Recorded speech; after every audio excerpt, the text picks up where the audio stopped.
नमस्कार, दूरदर्शन के खास कार्यक्रम बीच बहस में आपका स्वागत है। मैं हूं आपके साथ तेज बराला। व्यक्ति की मूलभूत आवश्यकताएं रोटी और कपड़ा मकान होती थी। इन तीन मूलभूत आवश्यकताओं के बाद अब इसमें एक और जुड़ गई है, वो है बिजली, जो कि इन दिनों प्रदेश में देखने को कम ही मिलती है। प्रदेश बिजली संकट से जूझ रहा है और इस पर हर कोई जूझ रहा है कि इसका समाधान क्या होगा। इस बीच आज दूरदर्शन में हमने स्टूडियो में बुलाया है हमारे मेहमान श्यामराज शर्मा जी को। सर, आपका बहुत बहुत स्वागत है। थैंक यू जी, धन्यवाद। सबसे पहले तो आशा ऐसी करेंगे कि अब जब बिजली पर बातचीत हो रही है तो इन दिनों देखने को मिला है कई नेता कार्यक्रम करते हैं और बिजली गुल हो जाती है। हम जब बातचीत करें तो बिजली बराबर बनी रहे। और इसका डिमांड एंड सप्लाई की जो दिक्कत आई है, डिमांड एंड सप्लाई का सिस्टम राजस्थान में कैसा है कि इसको जो समस्या को सामना करना पड़ा है लोगों को, तो डिमांड एंड सप्लाई किस प्रकार से राजस्थान में, इसकी व्यवस्था क्या है, इसको थोड़ा सा डिटेल में जानना चाहेंगे सर। देखिए तेज जी, राजस्थान के अंदर सबसे अच्छी बात ये है कि यहाँ पर थर्मल पावर प्लांट थे पहले से, और फिर बाद में एक जो वैकल्पिक स्रोत के रूप में यहाँ पर सोलर का और विंड पावर का दोनों का अच्छा स्रोत रहा। तो सरकारें जो भी सरकार आई तो उसने यही दावा किया कि हम एनर्जी क्षेत्र में, ऊर्जा क्षेत्र में आत्मनिर्भर होने वाले हैं। तो यहाँ पर पिछले 10 साल के अंदर करीब 10,000 मेगावाट के thermal power plant, solar plant ये लगे क्योंकि हर स्टेट का एक इंडस्ट्रीज का और एक विकास का मापदंड माना जाता है बिजली जी, कि जिस स्टेट के अंदर जितनी ज़्यादा बिजली होगी, उपलब्धता होगी, तो वहाँ पर इंडस्ट्रीज सस्ती बिजली होगी, तो इंडस्ट्रीज भी उतनी लगेगी, उतनी ही वहाँ पर रोजगार बढ़ेंगे। लेकिन ये दुर्भाग्य मानिए कि यहाँ पर इतने दावे, इतने विकल्प होने के बावजूद भी आज लोगों को कट झेलना पड़ रहा है। गाँव के अंदर तो 7 से 10 घंटे तक का कट है, कई जगह इससे भी ज़्यादा है, इससे ज़्यादा भी है। जबकि सीएम साहब ने जो बजट घोषणा की थी, अभी बजट के अंदर भी ये अनाउंस किया था कि हम ऊर्जा क्षेत्र में आत्मनिर्भर बनने की ओर अग्रसर हैं और हमारे पास अब हम बिजली बाहर से नहीं खरीदेंगे जी। लेकिन बजट के 2 महीने बाद में ही स्थिति साफ हो गई कि कटौती चालू हो गई। अब कटौती को लेकर इनका अभी जो फिलहाल जो इनके पास जो MOU हैं, इनकी जो गवर्नमेंट के पावर प्लांट हैं, उनसे सब मिला के जो इन्होंने दावे थे इनके, वो 18,000 मेगावाट के थे। लेकिन अब स्थिति यह है कि इनके पास अभी फिलहाल 13,500 मेगावाट बिजली उपलब्ध है, जबकि अभी ये कह रहे हैं कि 15,000 की डिमांड है। उससे भी क्या है कि एक्चुअल के अंदर पोजीशन है वो और भी खराब है, 11,500 की ही उपलब्धता इनके पास है। कारण क्या रहा होगा अचानक से इतना बिजली संकट राजस्थान में होने का? जो इनका जो दावे हैं, जो सरकार जो अपना बचाव के लिए जो बिजली कंपनियां हैं वो कहती है या मंत्री जी कहते हैं, क्योंकि सबसे पहले संकट आएगा तो अपना बचाव ढूंढते हैं। तो उनका ये कहना है कि जो पिछले साल अप्रैल महीने के अंदर जो बिजली की डिमांड थी वो 11,570 मेगावाट थी। पिछले साल लॉकडाउन था, कोरोना काल था, तो इनका ये कहना है कि अब की बार लॉकडाउन नहीं है, कोरोना काल नहीं है, तो ये जो डिमांड है वो बढ़ के 13,700 मेगावाट हो गई है। मतलब पूरा 30% की बढ़ोतरी हुई है। लेकिन सरकार क्या इसका एनालिसिस नहीं लगा पाई? क्योंकि देखिए, मौसम जो है श्यामराज जी वो पहले से डिसाइडेड है। रुत आएंगी तो कहते हैं कि पहले गर्मी है, फिर बारिश है, फिर सर्दियां हैं, सब तयशुदा है। हो सकता है 15 दिन 20 दिन आगे पीछे हो। तो क्या सरकार को इसका अंदाजा नहीं था कि इतनी डिमांड बढ़ सकती है? सबसे आश्चर्यजनक बात यही है कि पिछली जब अगस्त में इन्होंने जो सबसे पहले कोल क्राइसिस स्टार्ट हुआ था देश के अंदर, कोयला संकट, तब इन्होंने कटौती स्टार्ट की तो ये कहा कि कोयला खदानों के अंदर पानी भर गया और कोयला मिल नहीं रहा, इसलिए बिजली मिल नहीं रही है, बन नहीं रही है। उसके बाद लगातार जो छत्तीसगढ़ के सीएम साहब ने भी दौरे किए, अफसर भी गए छत्तीसगढ़। अब उस एक चीज़ का समाधान हुआ है, अब दूसरा स्टार्ट हो गया कि सब विंड कम आ रही है। जो इनकी जो विंड एनर्जी थी, जो 4326 मेगावाट बिजली मिलनी चाहिए थी, वो लगभग 500 के करीब ही बिजली मिल पाती है कि हवाएं कम चलती है। अब भी दूसरी बात ये कह रहे हैं कि साहब कोयला कम मिल रहा है, सरकार का जैसा दावा है, लेकिन अपन एनालिसिस करें तो पिछली बार लगभग 11-12 रैक मिलती थी अप्रैल के अंदर, और अब की बार 20 से 22 रैक कोयले की मिल रही है। यानी लगभग 80% ज़्यादा मिल रहा है कोयला, दुगना के लगभग मिल रहा है। लेकिन इसके बावजूद भी ये कह रहे हैं कि साहब हमारे पास कोयला नहीं है।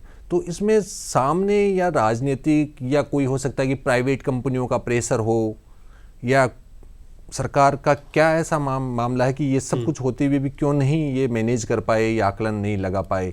इसको लेकर अभी तक मंत्री जी ने या अफसरों ने इसको लेकर ट्रांसपेरेंसी जनता के सामने नहीं रखी है। बिजली के विषय पर आप अच्छी पकड़ रखते हैं श्यामराज जी। छत्तीसगढ़ से लगातार बातचीत चल रही थी, उसके बाद आप कह रहे हैं कि कोयले का जो असंतुलन हुआ था वो अब ठीक है।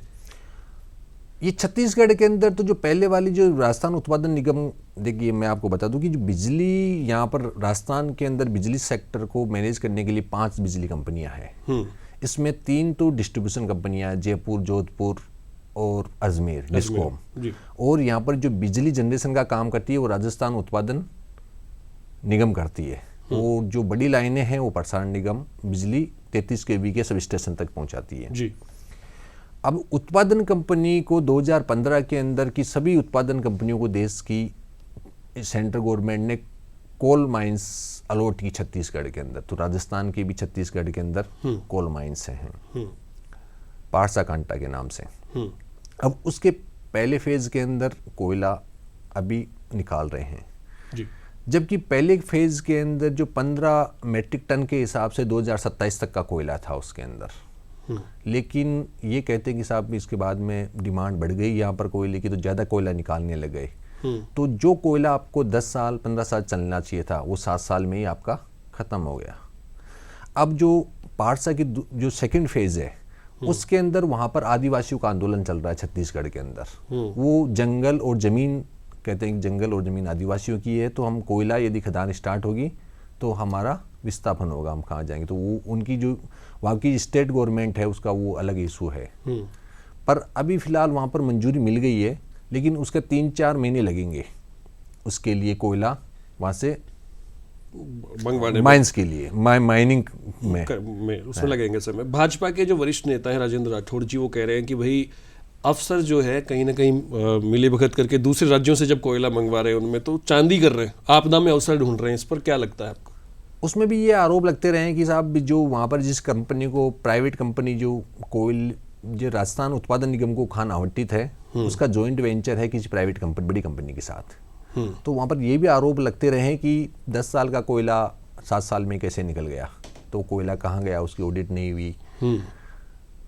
अब इसको लेकर विपक्ष पक्ष दोनों आरोप प्रत्यारोप करते रहते हैं। तो ये तो जांच का विषय है ही कि पहली बात तो ये कि कोयला कहाँ गया, और दूसरी बात जो महंगी, अब क्या कि सबसे बड़ा जो बिजली संकट का क्राइसिस होता है, तो इनकी जो बेसिक प्राइस है बिजली खरीदने की वो 3 रुपये 40 पैसे है जो एवरेजन जो बिजली खरीदते हैं। लेकिन अभी हालत ये है कि कटौती करनी पड़ रही है। अब उस जो आपदा में अवसर ये है कि उस कटौती की आड़ के अंदर जी जो 12 रुपये तक की बिजली खरीद रहे हैं, मतलब जस्ट 3 गुना ज़्यादा रेट की। अभी 2 दिन पहले ही जो इन्होंने करीब 17 लाख यूनिट तो 12 रुपये में खरीदी है, और करीब 165 लाख यूनिट 8.5 रुपये के करीब खरीदी है। तो एक तरह से देखिए कि ये, क्योंकि इतना पैसे के अंदर तो आपके पावर प्लांट लग जाएंगे जितनी ज़्यादा रेट में ये खरीद रहे हैं। ठीक बात है। तो ये कहीं ना कहीं दूरदर्शिता की कमी लग रही है इसमें साहब। हाँ, मैनेजमेंट इनका जो मिसमैनेजमेंट रहा है इसके अंदर। तो इनको क्या पहले से आइडिया नहीं था? देखिए बजट के अंदर मुख्यमंत्री आते हैं और वो बिजली फ्री देने की बात करते हैं 50 यूनिट की। तो जब 50 यूनिट बिजली आप पूरे प्रदेश को फ्री देने की बात करते हैं तो कहीं ना कहीं आपके पास एक एनालिसिस होता है, एक टीम होती है जो काम करके देखिए कि इस तरीके से आप फ्री कर सकते हैं, और इतने तक अपना बजट बना हुआ है, अपने पास इतना पर्याप्त पैसा भी है, इतनी पर्याप्त व्यवस्थाएं भी है। तो क्या इस एनालिसिस में कहीं गच्चा खा गए मुख्यमंत्री? नहीं, मुख्यमंत्री जी ने तो जनता के फेवर में दिया था, लेकिन क्या है कि इनके पास जो टीम जो लगातार इनके जो प्रिंसिपल सेक्रेटरी बदल रहे हैं, पिछले 3.5 साल का कार्यकाल रहा है, और उसमें 7वां प्रिंसिपल सेक्रेटरी आ गया। तो मतलब एवरेजन 6 महीने से ज़्यादा किसी प्रिंसिपल सेक्रेटरी ने एनर्जी सेक्टर में काम नहीं किया। जबकि जो पिछली सरकार के अंदर जो संजय मल्होत्रा जी अभी एनर्जी में भी थे, उनको सरकार ने 3.5 साल के करीब वो अकेले काम किए एनर्जी सेक्टर के अंदर। तो कहीं ये भी कमी महसूस होती है कि अफसरों को शायद किस वजह से काम नहीं करने दिया जा रहा या क्यों इस दायित्व नहीं आ पा रहा। क्योंकि अब भाईना क्या होता है अफसर के पास कि साहब मेरे को तो अभी नया नया आया हूँ मैं, तो एनालाइसिस आप किसको जिम्मेदार, जब आपको पहले दिसंबर से अप्रैल तक दूसरा प्रिंसिपल सेक्रेटरी था, अब अप्रैल के अंदर जब क्राइसिस स्टार्ट हुआ तब दूसरा आ गया, तो आप किसको जिम्मेदार ठहराओगे। तो ये हो सकता है कि ये बचाव के लिए भी कोई रणनीति हो ऐसी, बार बार फेरबदल उसमें किया जाए, फेरबदल, ताकि किसी को जिम्मेदार अपन ठहरा ही नहीं पाए, विपक्ष भी आरोप नहीं लगा पाए।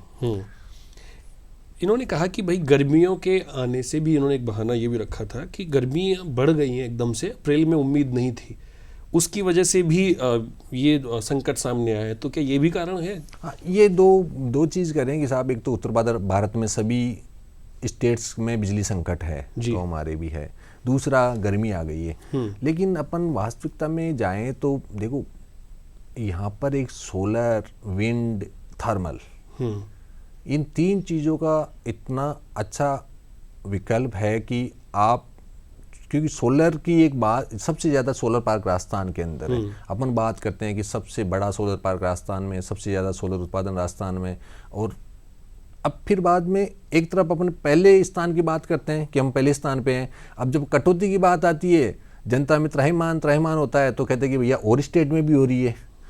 तो आप अपनी उपलब्धि बताना चाहते हो, कमी बताना चाहते हो, तो सरकार को ये डिसाइड करना पड़ेगा कि अपन हर चीज़ को अपन दूसरे से तुलना नहीं कर सकते। क्योंकि अपने यहाँ पर तो सोलर, यहाँ पर जो सूर्य भगवान ने जो ताप दिया है वो अच्छा दिया है, रेगिस्तान है, यहाँ पर सोलर पार्क बन रहे हैं, लगा भी चुके हैं, पर उसका यूज़ नहीं कर पा रहे अपन, सरकारें जो है। बिजली की समस्या की वजह से पानी की समस्या भी बढ़ गई है, तो ये दोनों समस्याएं एक दूसरे से जुड़ी हुई हैं। इन दिनों आज ही की खबर है कि एक वीडियो वायरल हो रहा है जिसके अंदर जो लोग मजबूर हैं गाय भैंसियों के लिए जो पानी रखते हैं उसको पीने के लिए। तो प्रदेश इस तरह से आंखें नहीं मूंद सकता, जो जिम्मेदार लोग होते हैं। सही है। तो कहीं ना कहीं उनके ऊपर बार बार सवाल वही आता है कि कोयले को लेकर जो बात थी वो कह रहे हैं पर्याप्त मात्रा में हो गई, तो फिर ये जो दिक्कत है ये है कहाँ पर? क्योंकि भारतीय जनता पार्टी कह रही कि जो सोलर ऊर्जा है वो पवन ऊर्जा सब कुछ बराबर मिल रहा है, फिर भी ये लोग जो हैं बहाने बना रहे हैं। तो अब बहाने ये बना रहे हैं या वो बना रहे हैं? अब देखो, ये तो राजनीतिक बयानबाजी है, पर एक्चुअल के अंदर जो जनता, इसको आप बता रहे हो कि पानी की प्रॉब्लम भी है वहाँ पर, लोगों को जो जीवन, क्योंकि आज का जो बेसिक नीड हो गई ना, वो बिजली हो गई है। तो सरकार, जो बीजेपी के लोग हैं, उनको भी सेंट्रल गवर्नमेंट से भी बात करनी चाहिए कि जो कोयला क्राइसिस है जो बता रहे हैं उनको साफ करे। सेंटर के जो कोल मिनिस्टर हैं वो साफ करे कि साहब, हमारी ओर से जो 11 रैक कोल, इंडिया से जो 11 रैक कोयला जाना चाहिए था, वो 11 रैक जा रहा है, और तब फिर बाद में क्यों है? ताकि क्या कि आप जब काउंटर करोगे तो सरकार को फिर बाद में ट्रांसपेरेंसी के साथ चीज़ें रखनी पड़ेगी। और ये भाजपा और कांग्रेस दोनों की जिम्मेदारी है, जवाबदेहिता है जनता के सामने, कि दोनों ही जनता के प्रति जवाबदेही की एक्चुअल स्थिति तो रखे। क्योंकि इस टाइम आप बड़ा 300 लाख यूनिट बिजली की कटौती हो रही है ये। और दूसरी बात ये है कि आप ईमानदार कंज्यूमर हैं जी। अभी अपन इनका जो छिजत का जो ट्रांसमिशन लॉस और बिजली चोरी की आकलन करें तो इनका 18% करीब छिजत की में चली जाती है बिजली। तो अपन इसमें चोरी की बिजली को भी बचाएं तो करीब वो 400 लाख यूनिट बचती है डेली। तो ये भी बड़ा फिगर है कि आपने साहब इतने सरकारें आई, आपने इतना ऐसा मैकेनिज्म क्यों नहीं डेवलप किया, ऐसा सिस्टम कि बिजली चोरी नहीं हो, ताकि कंज्यूमर जो पूरा पैसा दे रहा है, 7 रुपये यूनिट, 10 रुपये यूनिट दे रहा है जी, और उसको तो बिजली मिले, वो कटौती क्यों झेल रहा है? गाँव के लोग जो हैं उनमें एक अलग तरीके का रोष जो है वो व्याप्त है। वो कह रहे हैं कि भाई शहर से भी हमें जो है इतर कर दिया गया है, शहर के लोगों को फिर भी सहूलियत है, हमें पहले ही सहूलियत नहीं थी और बिजली की और ज़्यादा मार कर दी गई है। किसानों की अगर बात करें तो इस समय क्या सब्जी का मौसम है, सब्जियां उगाते हैं और पानी की अगर व्यवस्था वो नहीं कर पाएंगे तो उनको कमाएंगे कैसे? इस वजह से महंगाई भी बढ़ रही है, आप देखेंगे तो ये सारा जो सर्किल है वो काम कर रहा है। तो क्या सरकार का इसमें अब जो बचा कुचा जैसी स्थिति है उसके मैनेजमेंट में भी कुछ ठीक नहीं कर पा रहे हैं? देखो बराला जी, वो तेज जी, ये बात बिल्कुल सही है कि जब आपकी टैरिफ शहर और गांव की समान है, हम्म घरेलू टैरिफ मान लो आप, एग्रीकल्चर टैरिफ आप छूट देते हो, वो पॉलिटिकली कारण है। लेकिन आप जब समान रूप से जब जीवन व्यापन की बात करते हो, जब समान कीमत वसूलते हो शहर में गांव में, तो आपको ये सरकारों को ये दोहरा रवैया छोड़ना होगा कि आप गांव शहरों में तो 1 घंटे कटौती करोगे और गांवों के अंदर 10 घंटे कटौती करोगे। बच्चों के एग्ज़ाम भी चल रहे हैं, प्रतियोगी परीक्षाओं की तैयारी भी कर रहे हैं, शादी ब्याह का माहौल भी है। जब वो शहरों से समान रूप से बिजली की कीमत अदा कर रहे हैं, तो ये तो, और पॉलिटिकल जो राजस्थान की पॉलिटिक्स है वो भी गाँव से जुड़ी हुई है, लेकिन वहाँ ज़्यादा एमएलए भी गाँव से आते हैं जी। लेकिन उसके बावजूद उन लोगों को केवल आप बयानबाजी में उलझाओ और उनका जो हक है कि उनको भी 24 घंटे मिलनी चाहिए बिजली जी। वो क्यों नहीं मिल पा रही है। अब बड़ा निवेश भी हुआ है जो विंड पावर है और इन सब में, सोलर पावर में, उसके बावजूद भी स्थितियां ऐसी ही हैं, तो कहीं ना कहीं सरकार पर सवाल बनते ही हैं। सही है। अगर बात करें बिजली संकट की, तो एक तरफ तो हो गया संकट, लेकिन अब समस्या तो दिख रही है। आप बतौर पत्रकार इसका समाधान क्या देखते हैं?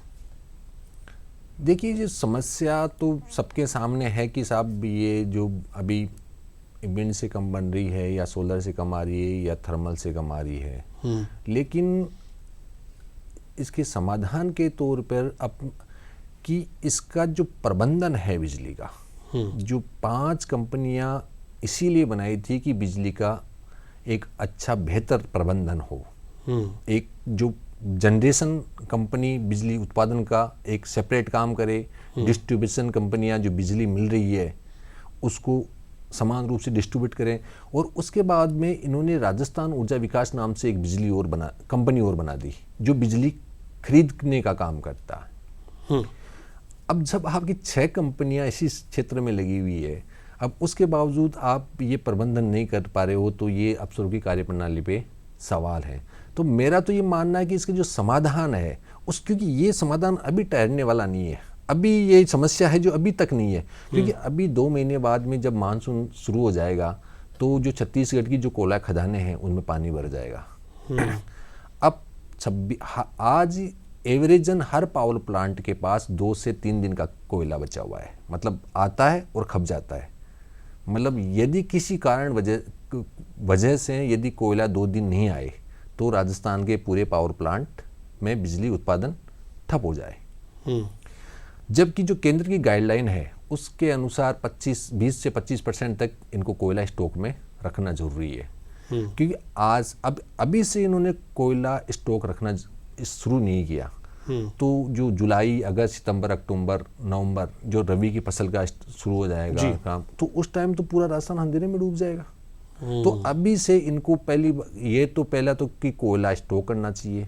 अब कोयला स्टॉक में भी ये आपदा में अवसर ये ढूंढ रहे हैं कि साहब हम विदेश से कोयला 3-4 गुना ज़्यादा रेटों पे खरीदेंगे, जबकि वो नाम मात्र का कोयला होगा। तो इससे अच्छा यही होगा कि यहाँ से जो इनको खदान जो आवंटित हैं राजस्थान उत्पादन निगम को, उससे जल्दी से जल्दी उसमें कोयले का खनन स्टार्ट हो। पहला तो ये। दूसरा, इनका जो सोलर पावर प्लांट लगे हुए हैं जी, और जो इनका रूफटॉप का जो नियम है उसमें यहाँ के जो लोग ज़्यादा से ज़्यादा रूफटॉप लगाएं, ताकि कम से कम दिन में तो है ना जो कटौती का सामना नहीं करना पड़े। जो पॉलिसी है उसके अनुसार उनको सब्सिडी दे लोगों को। और यहाँ के जो जिन प्राइवेट सेक्टर्स को ये सोलर पार्क के लिए बहुत ही मिनिमम रेट पे इन्होंने जो ज़मीन आवंटित की है उन पे प्रेशर बनाए कि आपको 10-10 साल हो गए, 8-8 साल हो गए, आपने अभी तक वो सोलर पावर प्लांट जो पार्क हैं वो क्यों नहीं डेवलप किए। क्योंकि आपने तो वो सब्सिडी की रेट तो ले ली पूरी, और अभी तक है ना जो वो अधूरे पड़े हैं वो सब चीज़ें। तो स्टेट को फ़ायदा नहीं मिल पा रहा, ना रोज़गार नहीं मिल पा रहा, ना बिजली नहीं मिल पा रही। अब बिजली महंगी नहीं होने से यहाँ पर इंडस्ट्रीज भी है ना जो इतनी लग नहीं पा रही है, तो उसका भी है ना जो नुकसान है। इंडस्ट्री को क्या लगता है आने वाले समय में और ज़्यादा उनकी कटौती हो सकती है? अभी जो स्थिति जो वर्तमान के अंदर, क्योंकि ये इसका देखो इफेक्ट दो या तो इनको कटौती करनी पड़ेगी या इनको 3-4 गुना उत्पादन बढ़ाना पड़ेगा, या फिर बाद में इनको महंगी रेट पे बिजली जो पावर एक्सचेंज से खरीदनी पड़ेगी। तो अल्टीमेटली जो उसका नुकसान है उपभोक्ता पर पड़ेगा। हाँ, मैंने कनेक्शन लिया है तो मैंने बेसिक रेट पे कनेक्शन लिया है कि मेरा 3-4-5 रुपए। अब कोई कहे व्यापारी की साहब मेरे तो आगे से महंगा आ रहा है सामान, तो मैं तो ज़्यादा में बेचूंगा कुछ दिनों के लिए। तो ये तो आपका मैनेजमेंट होना चाहिए ना कि आपने पहले, क्योंकि इनको बिजली जो अपने सप्लाई करते हैं उसके लिए 2 तरह के एग्रीमेंट होते हैं, एक long time agreement, power agreement जी, और एक शॉर्ट टर्म। तो शॉर्ट टर्म के लिए तो ये जैसे आज इनको शाम के ब्लॉक में खरीदनी है, कल के खरीदनी है, तो वो शॉर्ट टर्म हो गया। तो जब इनको पता था कि गर्मी भी बढ़ रही है, कोरोना खत्म हो चुका है, तो इंडस्ट्रीज की डिमांड भी बढ़ेगी, तो इनको एक लॉन्ग टाइम जो पावर एग्रीमेंट करने चाहिए थे वो इन्होंने नहीं किए, ताकि वो जो रेट 3-4 रुपये 2 रुपये में आराम से इनको बिजली मिल सकती थी। कई पावर प्लांट हैं जो इनको देने के लिए तैयार भी थे, लेकिन इन्होंने उस चीज़ को, अब उसकी वजह तो गवर्नमेंट के अंदरूनी चीज़ें हैं, ये चीज़ तो क्या सेंटर दखलंदाजी ऐसे विषय में कर सकता है या बिजली केवल स्टेट का ही विषय है? बिजली स्टेट का ही विषय है, पानी और बिजली दोनों स्टेट के विषय हैं। तो हालांकि सरकार जो, क्योंकि ये जब ये कह रहे हैं कि साहब हम वहाँ छत्तीसगढ़ से हैं, सेंटर को भी इन्होंने कहा कि हमारे को अनुमति, जो बेसिक अनुमति मिलनी चाहिए पर्यावरण वगैरह की, वो जल्दी मिल जाए और हमारे को खनन की जल्दी मिल जाए। तो बस केवल सेंटर इनके इतनी सहायता कर सकता है कि जो कॉल्स जो इनके जो आ रहे हैं, कॉल्स रैंक, वो ज़्यादा से ज़्यादा इनको दिलाएं। जी श्यामराज जी, एक मैसेज सरकार के लिए और एक मैसेज जनता के लिए कि वो क्या करें, वो किस प्रकार से अपनी आवाज़ मुखर करें, और सरकार क्या करे?